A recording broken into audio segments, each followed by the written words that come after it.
यह image reel एक विशेष रूप से अद्भुत महिला की सच्ची कहानी के आधार पर है, जिसने जुड़वा बच्चों को जन्म दिया। अनजाने में उनके दत्तक माता पिता ने उनकी शादी करवा दी। सच्चाई जानने के लिए उन्हें किस तरह की समस्याओं का सामना करना पड़ा, यह देखें। कोई भी व्यक्ति अपने भीतर इस तरह के रिश्तों को विकसित होते हुए क्या देख सकता है?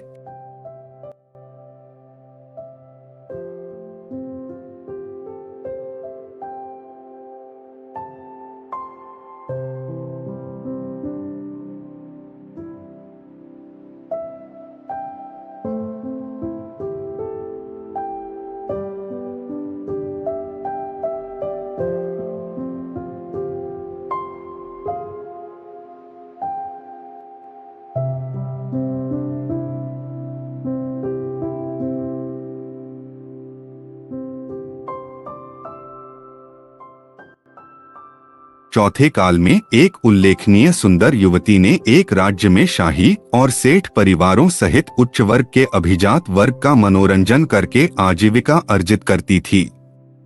एक युवा सेठ के साथ संबंध बनने पर वह परिणामों के बारे में अपनी मां की चेतावनियों के बावजूद वह प्यार में पड़ गई और दुर्भाग्य से गर्भवती हो गई।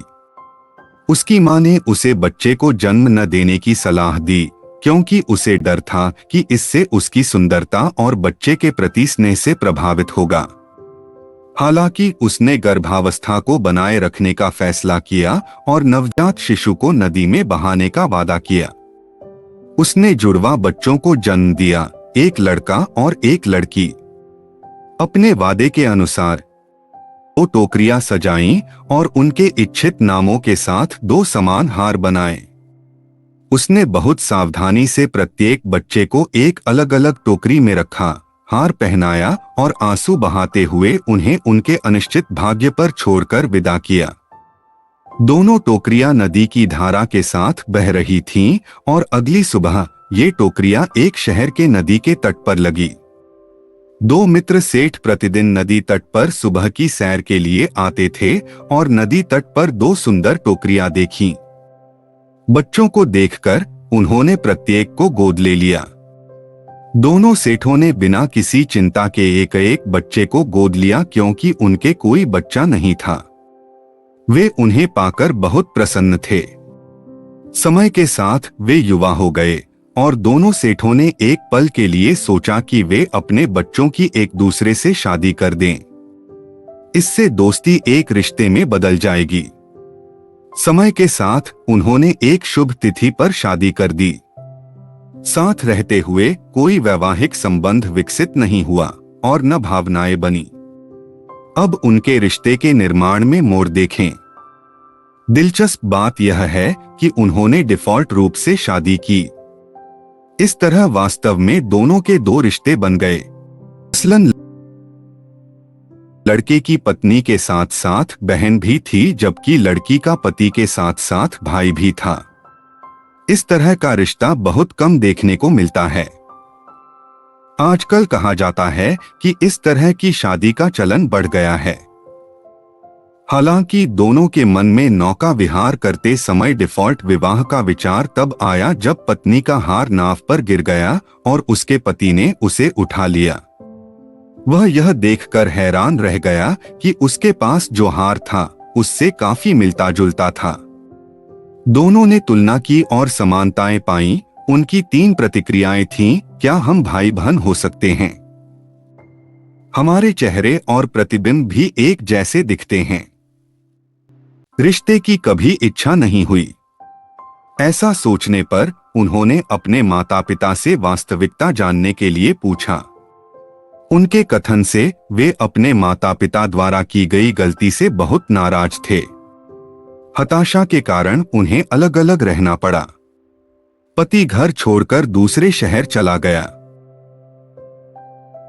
पत्नी ने साध्वी के रूप में धार्मिक व्रतों के सिद्धांतों का पालन करते हुए महिला साध्वी बन गई। स्थानांतरित शहर में पति ने पारंपरिक पारिवारिक व्यवसाय शुरू किया और कुछ ही वर्षों में वह उच्च वर्ग के सेठ के स्थान पर पहुंच गया। दुर्भाग्यवश वह शहर की उसी सुंदरी के संपर्क में आया जो उससे 24 वर्ष बड़ी थी। यद्यपि उस उम्र में वह बहुत युवा और आकर्षक दिखती थी। शीघ्र ही वे प्रेम में पड़ गए और विवाह भी कर लिया। उसने एक पुत्र को जन्म दिया। सभी सुखपूर्वक साथ रहने लगे और इस महिला ने भी अपना पिछली वृत्ति पूरी तरह से छोड़ दिया। कुछ ही वर्षों में साध्वी पत्नी को दिव्य दृष्टि प्राप्त हुई, जिससे वह दूर की वस्तुओं और प्राणियों के आंतरिक दृश्य को देखने में सक्षम हो गई। उसने अपने पति की गतिविधियों और उनके कल्याण के बारे में जानने का मन बना लिया। उसे यह जानकर झटका लगा कि उसके दिवंगत पति ने और भी बड़ी गलती कर दी। उसने अपनी मां से विवाह कर लिया, जो उससे 24 साल बड़ी थी। हालांकि अंतर उसके चेहरे पर नहीं झलक रहा था। साध्वी इस हास्यास्पद घटना को सहन नहीं कर सकी और वह उस शहर में गई। वहां पर अपना निवास स्थान हेतु इस नुकसान की दूर करना चाहती थी। दिन प्रतिदिन उनकी शिक्षा और उपदेश लोगों को आकर्षित करते रहे। उपदेश के अलावा एक विषय था रिश्तों की रचना और उसका अर्थ। जनता अपरंपरागत विषय की प्रकृति को नहीं समझती थी, फिर भी यह लोगों के बीच एक लोकप्रिय विषय था। पति सेठ को भी इस विषय के बारे में पता चला और वह उत्सुक हो गया, इसलिए वह भी उसके प्रवचनों में शामिल हुआ। साध्वी ने अपने भाई पति को पहचान लिया, लेकिन वह उसको पहचान नहीं सका क्योंकि वह साध्वी की वेशभूषा में थी। उसके प्रवचन सुनने के बाद वह अंततः अपनी बहन पत्नी के साथ अपने पिछले संबंधों के बारे में बात करने के लिए साध्वी से अकेले में मिला। उसने उससे पूछा कि क्या उसने उसे शायद नहीं पहचाना।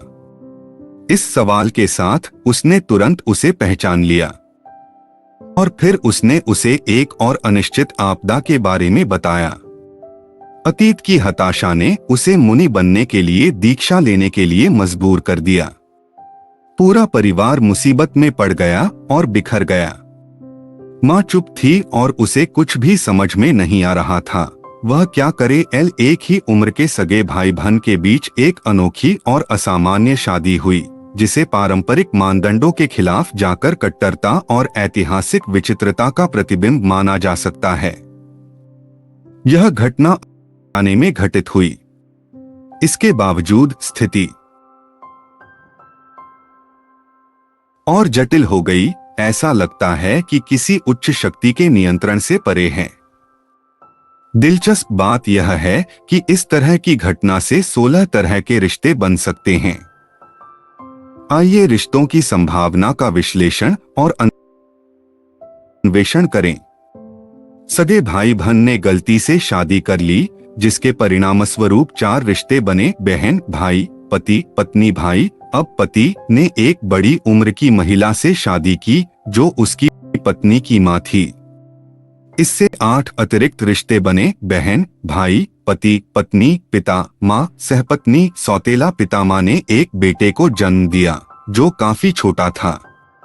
इससे रिश्ते और बढ़ गए, 4 और जुड़ गए और 12 रिश्ते बन गए। बहन, भाई, पति, पत्नी, पिता, मां, सहपत्नी, सौतेला पिता, एक और भाई, चाचा, जीजा, भाभी। कुल 16 रिश्तों तक पहुंचने के लिए आइए 4 अतिरिक्त रिश्तों की पहचाने की कोशिश करें। यह विशेष विचित्र परिदृश्य एक असामान्य घटना लग रही है।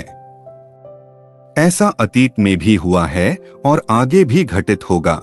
यद्यपि कभी कभार हमें अपने दैनिक जीवन में सामाजिक परंपराओं का पालन करना चाहिए। यह एक अनोखी घटना है जो वर्तमान में होने की संभावना बहुत कम है। शायद यह महसूस करना पसंद करें